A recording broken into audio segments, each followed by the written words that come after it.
welcome to another edition of the UK Law Weekly podcast with me, your host, Marcus Cleaver. This week we're going to be looking at the case of Samuels and Birmingham City Council. The citation for this case is 2019 UKSC 28.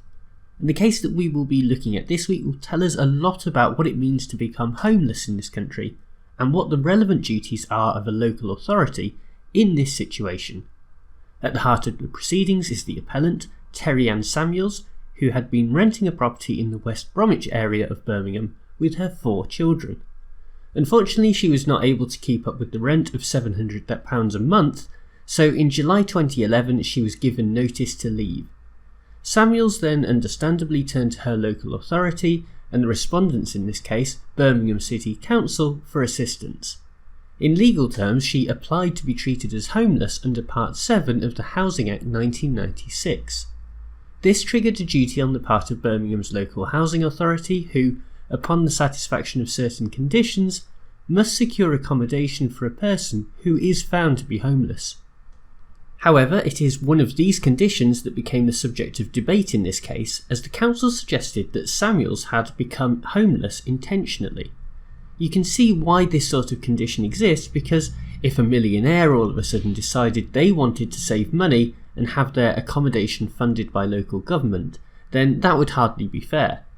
Samuels, though, was far from being a millionaire, and so in cases like this where things are much tighter and up for debate, we need to get into the specifics of what the law actually says.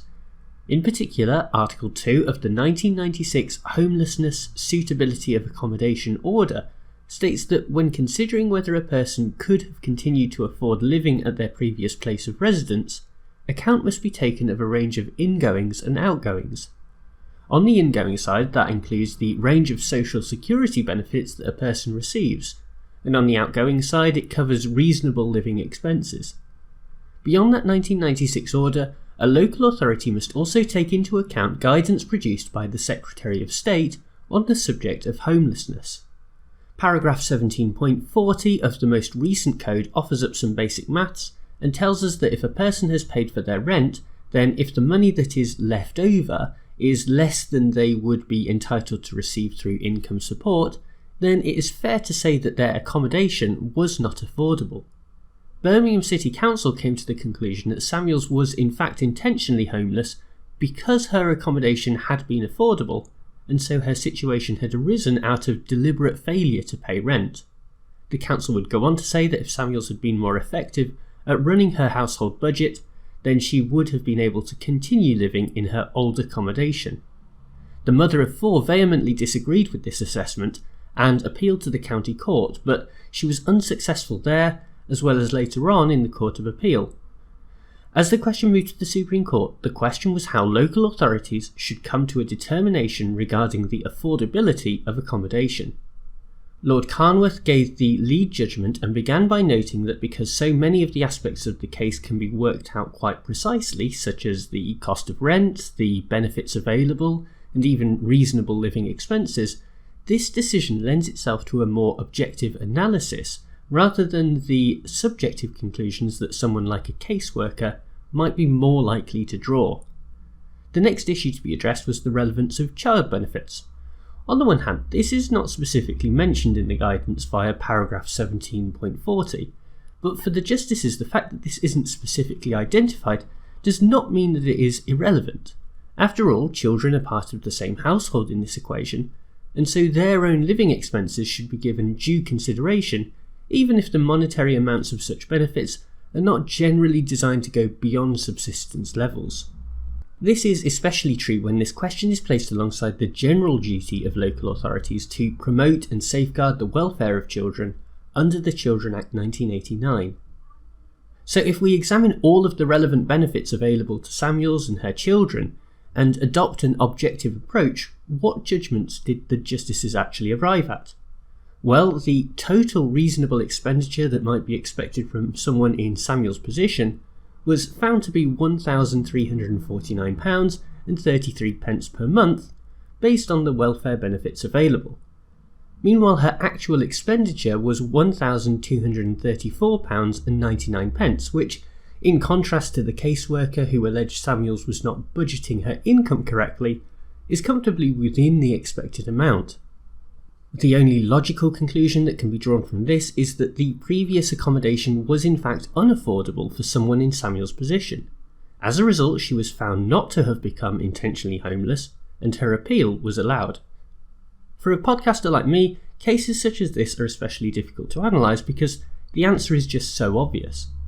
From a legal point of view, the relevant legislation, whether that be the Housing Act or the 1996 order that we discussed, sets out in a relatively clear fashion how these questions are to be decided. We are then faced with the local authority who want to shirk their responsibility and subsequently have to be reminded by the courts that their legal duties are not optional. The problem is that this is becoming harder and harder for people to challenge the decisions of local authorities, especially those who are in a vulnerable position such as the homeless. That is because the legal aid agency is increasingly denying assistance in meeting the legal costs for cases like this one. In fact, Samuels was only able to secure funding once it was announced that the Supreme Court would hear her appeal. On the surface, it appears that almost all of the applications for legal aid in cases of homelessness are being approved, but a closer look at the numbers shows that the actual number of applications is way down as applicants are being deterred from applying in the first place, and lawyers are being pressured into taking on cases at their own risk and then hoping that costs can be recovered later on. From a human perspective, the immediate consequence of this is that more people end up living rough on the street, where before they could have been saved from that fate. Meanwhile, as local authorities such as Birmingham City Council learn about this difficulty and face cuts in their own budget, there is a much greater incentive to deny people access to services as it will save money, and it is probable that the decision of the caseworker will be the final one on the matter. Hopefully this judgment from the Supreme Court will have a practical effect and do something to redress this balance. By insisting that this is an objective question with limited room for the subjective assessment of a caseworker, it makes it easier for claimants and their lawyers to come to an assessment as regards the likely prospects of success in any given proceedings.